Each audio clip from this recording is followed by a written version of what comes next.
posible pala. Kaya pala siyang solo. Possible. Kaya talaga i-solo siya. Kaso matagal nga lang. Sobrang tagal mo doon na makikipagbakbakan. Buti umabot ka pa sa time limit ng Dragon. Ginawa ko naka-Rambo ako tapos isang M4. Tapos lahat ng inventory ko punong-puno ng 5.56. Yan. Tapos mga nakakalat na doon, pinagbabreak ko na bago pa nag-start. Kaya dampot lang ako ng dampot ng bala. Maganda yun oo. Magandang strategy yun Basagin mo na kagad. Di ba yung mga blocks doon, may makuha kang mga bala? Basagin nyo na kagad yun. Kasi, alam nga naman, doon ka pa magbabasag kung kailan, di ba, nagbabarilan na. Nagdadabog na yung dragon.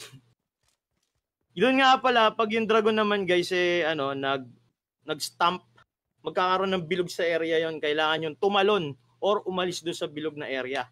Napaka-basic lang noon. May kita nyo yung palapit na yung pinaka-shockwave niya. So, tatalunan mo lang para wala kang damage. And ano pa ba? Pinaka-basic siguro na parang kahit halos wala ka nang gawin, may ilagan mo yung dragon. Paikot-ikot ka lang. Yun, napakadali lang. Pero parang habang tumatagal, ay, mamaya.